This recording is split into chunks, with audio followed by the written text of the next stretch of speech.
Since mag-birthday na si Shahani, gagawa kami video na super smoky using colors for the girl or Channelia makeup para sa mga beking kapusang budget. Mag-self-makeup na lang kayo para masaya. So, first step na tinuro ni Jake is that dapat todo yung pag-concealer nyo sa ilalim. So, kumbaga, medyo exaggerated to. So, ayan, mas dinefine niya pa ang pagko-conceal ng mga sumpa kong eyebrows. Ayan. So, habang nag-makeup kami, nanggugulo na naman yung si Matt at ewan ko anong ginagawa niya. Pasaway. So, ayun, mix nyo lang ng mix yung punda nyo. Yun yung important. Dapat plakado, girl. Ayaw nyo naman mukha kayong mga aswang. Diba? Ang Pegalu is Miss Universe, pero ito mo ang Halloween. So, ayan. Mix lang ng mix. Yan yung natural color nyo. Pero yung iba ina-exaggerate. Medyo darker, ganyan. Ito naman, darker foundation. 42 ata to. When, technically, 35 ako. So, ayun, nilalagay na dun sa mga gilid. Gilid ng na mukha nyo. So, dun sa gilid ng forehead. Tapos, gilid ng syempre, pantayin nyo, diba? Baka mukha kayong sinuntok. So, yan. So, nakikita nyo parang may contour, parang nagka-depth levels. Parang napakapala ata si Jake dyan sa itsura. Chot. Ayan. Tapos yan din, importante may cheekbones para maging softness naman kayo ng very light. Baka mukha kayong mga boxinger, ng pawis. So, kailangan itodo nyo yung pag-contour. Diba? Ayan. So, pantayin nyo rin, diba? Kailangan pantay na pantay. Hanggang doon sa babae. So, yan yung parang gumagawa ng shading ng face. Pero make sure na hindi naman siya mukhang dinrowing. Kaya i-blend nyo ng bonggang-bongga. Ayan, parang maalma na ata ako sa panahon na yan. Parang hindi na tama yung ginagawa niya. Pagtripan lang naman namin kasi playtime. Habang nag-fit si Matt. So, eto, ayan, may nakita ata si Matt sa likod. Next is kilay. Super important ang kilay pag magkakatranelya kayo. Huwag kayong lalabas ng ganyan. Parang non-existent ang aking kilay. So, yan. Sinasabi ni Jake na i-define daw yan. Yung ginamit namin pang kilay is one shade darker than my usual. Ayan. Tapos, ino-overextend niya ng bonggang-bongga. Ayan. Nakita niyo, diba? Nagkabuntot na. Okay. Parang hindi pa rin ako masaya. I think magugulat kayo kasi medyo makapal. Dahil yun nga, kailangan nga emphasize level. Ano ba yan? Nagtatawa na naman ako. But, ayun, i-extend nyo hanggang sa harap. Tsaka ng putol ang kilay. Dapat buong-buo yan. So, color and fill in yung mga gaps. Diba? Mga sungki-sungki dyan sa kilay nyo. Parang lagyan nyo ng palitada para ma-avail nyo yan. And then, ano ba to? Katagalan. Ayun, make sure na well-blended. Ay, parang may na-achieve na ata si Matt sa likod. 'Di ba? Oh, hindi lang nga kasha. Pinilit pa ni Jake. Masira yung damit, 'di ba? Pero ayan, yan ang ginagawa nila dito. Ayan, may sinasuggest ako na lagyan na lang namin ng lubid. Parang kaning baboy lang na tinatransport. Shot. So, ayan, fill in nyo, tapos i-blend nyo siya well. So, brush na yung ginagamit ata ni Jake. Ay, hindi pa, yung liner pa rin. So, blend lang ng blend hanggang mabuo yung kilay nyo.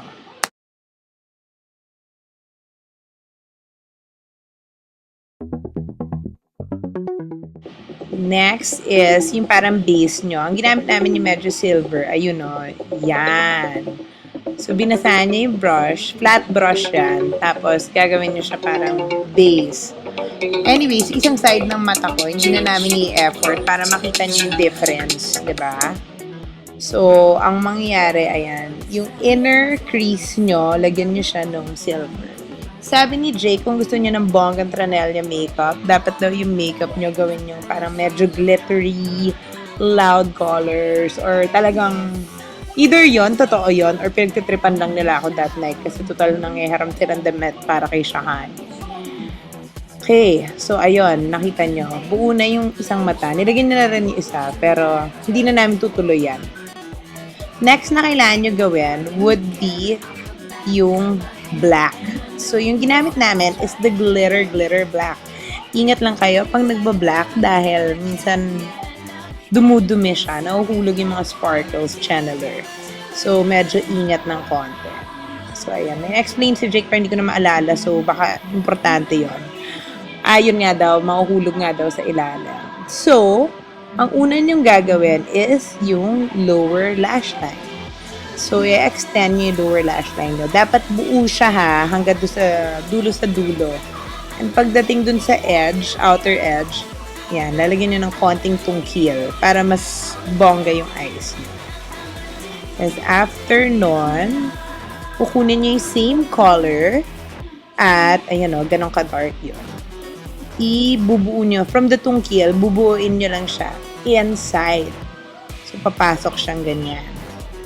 Ng bongles na bongles. Yan, papasok siya. Parang may shading. Pero, huwag yung lahatin kasi meron kayong base na silvery. So, yung from the side, papasok lang dun sa curve ng mata nyo. Kaya ako natatawa dyan. Ewan ko, may kinukuda na naman si Jake. At si Matt, nanggugulo na naman. Labas-pasok. So, yun. Yung sinasabi niya dyan naman is i-extend mo siya all the way in. Pero very, very light. Kailangan mas emphasize yung nasa outer corner. So, see, nakita niyo na yung definition na nagawa. Parang lumaki yung mata ko. Tingnan niyo yung mata ko sa kabila. Very, very small ang dating compared dun sa isa. So, next naman is, tinuloy niyo pa rin yung definition papasok hanggang middle.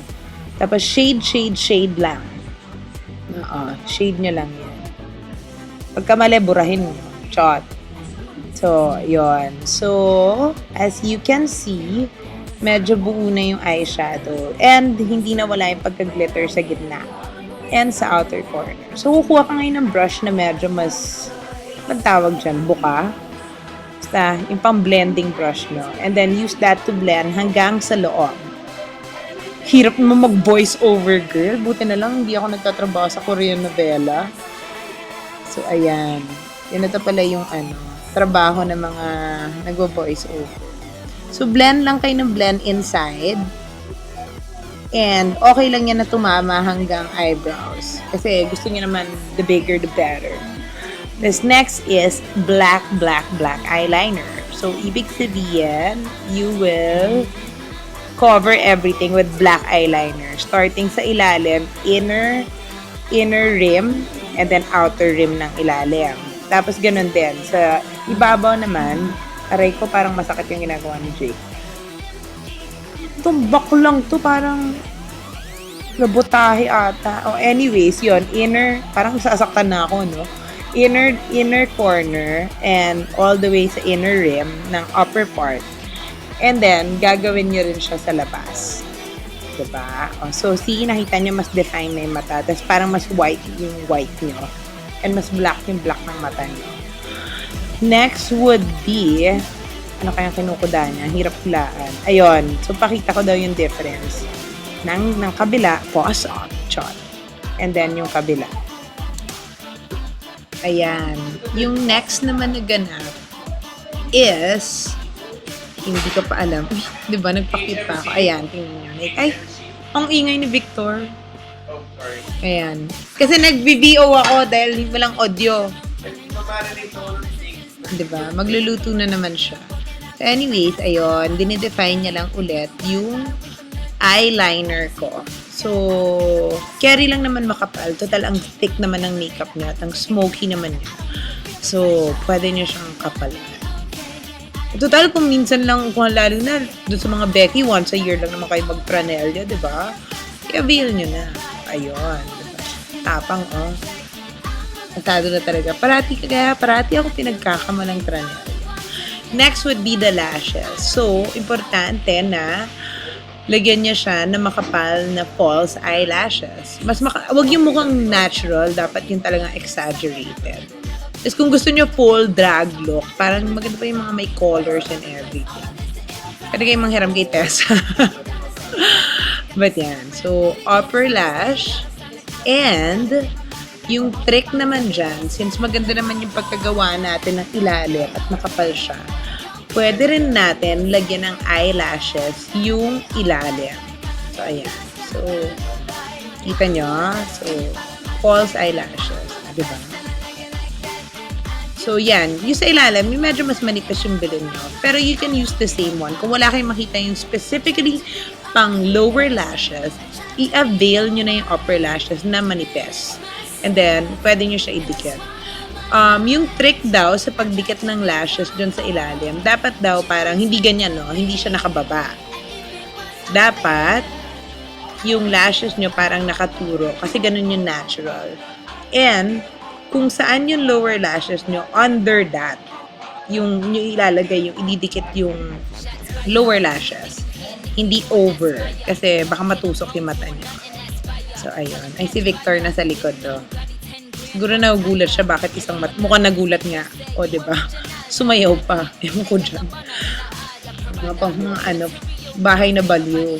Diba? Bumili siya ng mga ba yun? Mga pandikit na hook. So, for the blush on naman, kailangan itodo nyo siya, exaggerated. So, apples of the cheeks going in.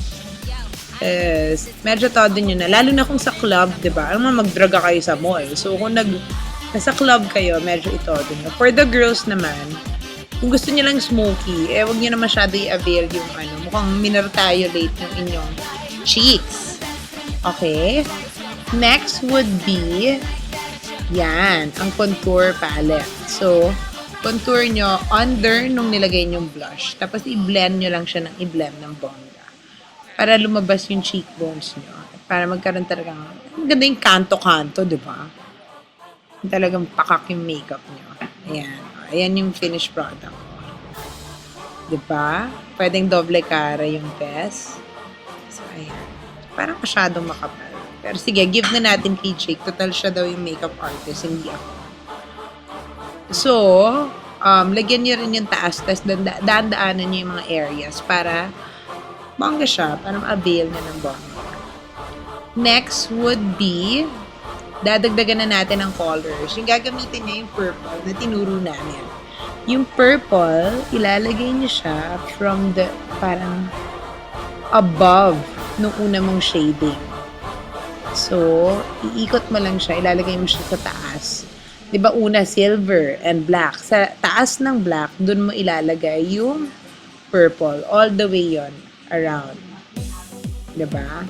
Tapos, lalagyan mo ng white dun sa inner corner ng iyong eyes. Para magkaroon siya ng konting definition. Yan din, white din yung nilalagay niya. Doon naman sa brow line nyo. Diba? Yung bagets pa dito, inaanak ako. At may aso, parang lahat na nag-umepal na.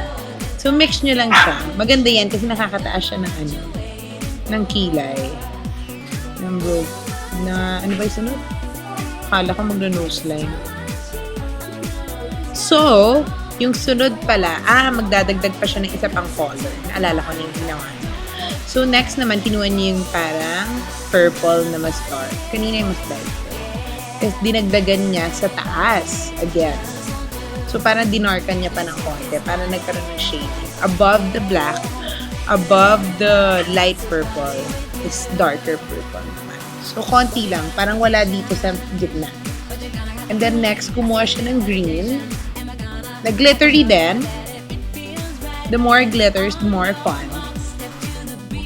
So, ilalagay niya yan above dito, pero inner corner lang ng eyes. Okay lang sumanggi siya sa sa kilay. Edi, para isang look, hanggang kilay yung eyeshadow. Diba? But yun, tinan nyo close up. You can see the purple, you can see the parang green, you can see the black, and you can see the silver. Pero well blended siya. Diba? Na-achieve ang Tranelia look. So, there you go. Buo na yung look. That's the Tranelia look. And then the other side is the normie look. So, kita nyo yung difference. Ay, diba? Ano ba nagagawa ko? Kaya pala kinakahiya ako minsan ni Victor. Ayun. So, finished product. Pwede ng doble cara. Okay, so thank you guys. Sana may natutunan kayo. Yung mga a-attend ng party ni Shahani na ayaw magpa-makeup at ayaw gumastos. Yan na yung video. Bye!